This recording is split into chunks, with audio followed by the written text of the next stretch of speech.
je m'appelle Philippe Pellet. J'ai commencé la bande dessinée en 96, 95-96.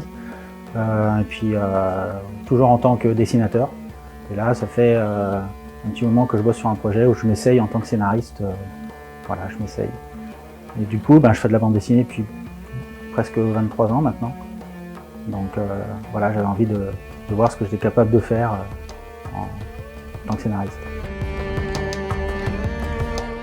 Ouais, en fait, ça, j'y ai réfléchi, mais je m'en souviens pas trop. Ça fait tellement longtemps en fait que je dessine des choses un peu bizarres et tout. Je sais que mes parents s'inquiétaient pas trop, mais des amis à eux leur disaient peut-être voir un psy parce qu'ils dessinent beaucoup de monstres. Mais j'étais petit, j'adorais ça et tout. Voilà, donc les amis de mes parents me prenaient mes dessins, donc il m'en reste plus beaucoup. Mais oui, le fantastique, j'ai toujours aimé ça. Mais je sais pas trop d'où ça vient en fait. Voilà. J'ai dû voir quelque chose, mais je m'en souviens plus. Voilà.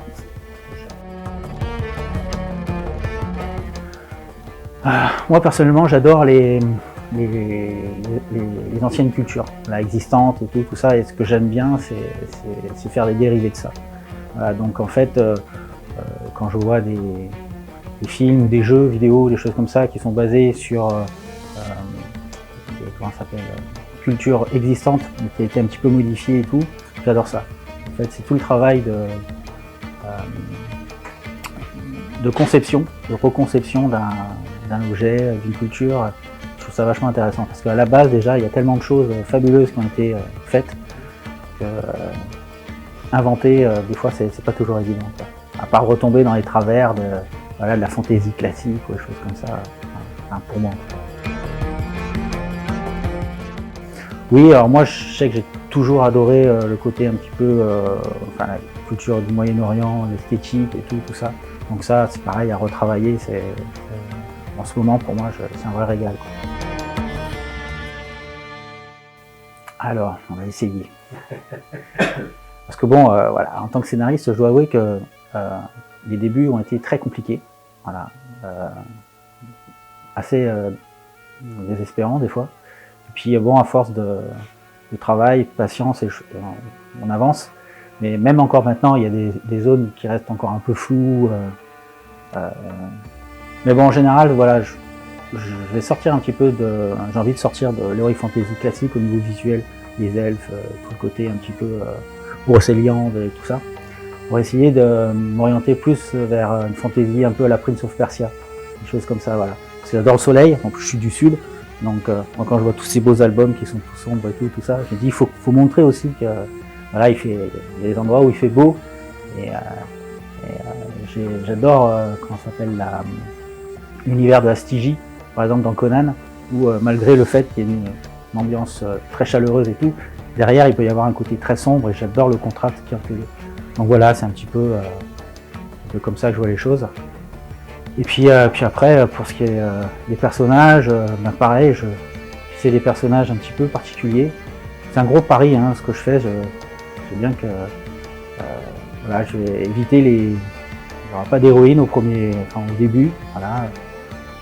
Ce sera juste l'histoire d'un mec un peu désabusé, un peu une espèce de vieux héros, voilà, et qui rencontre une petite fille et puis un peu par hasard, par accident même, et ça va être l'histoire de ces deux personnages, voilà, ce qui va se passer entre eux par rapport à une aventure qui va les lier plus tard. Voilà.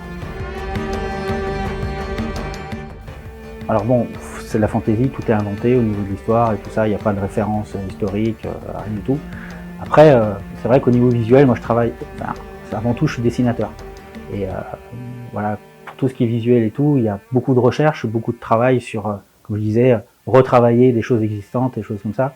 Mais c'est vrai que bon, je passe énormément de temps, Pinterest est mon grand ami, voilà, sur n'importe quoi, ça peut être évidemment une épée, mais même les pots, les paniers, les choses comme ça, ça m'inspire énormément. Donc des fois, je vais peut-être même des fois créer une scène parce que je me dis, oh, putain, il y a des beaux paniers, puis il y en a plein de beaux paniers, alors bon, africains, etc., les pots, et je crée une scène où on va justement voir ça parce que j'ai envie de dessiner ça.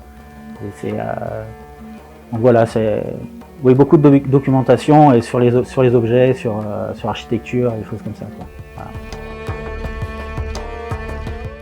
Disons qu'avec Christophe, on se connaît depuis le début que je fais de la bande dessinée en fait. C'est lui qui m'a fait connaître Dominique Lactil, avec qui j'ai commencé Guerrier il y a 95, 96. Après, je travaillé avec lui pendant 15 ans sur les forêts d'Opale. Donc toujours comme je disais, ça pouvait difficilement se passer mieux avec un scénariste au niveau de la liberté qu'il nous laisse graphiquement, des choses comme ça. Après, sur le scénario, je pense que Christophe, il a décidé de respecter mon indépendance là-dessus. Voilà, c'est-à-dire que on discute un petit peu et tout, mais c'est vrai que comme j'ai vraiment envie de travailler ça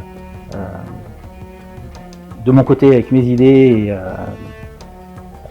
donc du coup, voilà, il respecte mon indépendance, on va dire ça. Voilà. Mais ça se passe très bien, évidemment, ça se passe très bien.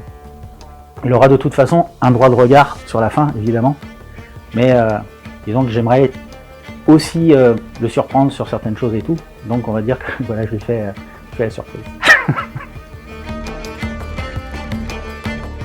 Non, ce sera une série. Alors après, on verra comment ça se passe et tout, mais disons que pour moi c'est vraiment une expérience, je le vis comme une expérience. Après, franchement, si ça marche pas, ça fait plus de 20 ans que je fais de la BD, Christophe il me connaît, il a confiance en moi en ce qui concerne le dessin, des choses comme ça. Si vraiment, voilà, pour moi c'est une expérience, si ça marche tant mieux, si ça marche pas, je ferai autre chose, c'est pas un problème. Mais j'ai vraiment envie de tenter ça, quoi. Voilà. J'aimerais bien que le dessinateur arrête de pinailler sur des détails. Voilà. Et le scénariste, il faudrait qu'il arrive à se stabiliser sur l'histoire quand même. Non, j'ai eu beaucoup de mal au départ, mais vraiment beaucoup. Je m'étais donné 1 an, ce qui est déjà pas mal, hein. Voilà, mais bon, je m'étais donné 1 an pour arriver à sortir quelque chose au niveau scénario, et je m'étais dit si j'y arrive pas, je me ferais aider. Voilà. Donc finalement, en 1 an, on a réussi un peu à faire des trucs et tout, mais c'est vrai que pendant 6 mois, c'était blackout total. Je ne m'attendais pas à autant de difficultés. Et après, c'est peut-être la pression aussi. Je travaille quand même avec des scénaristes un peu reconnus. Donc du coup, voilà, le regard des autres, des fois, ça freine. Mais bon, ça va.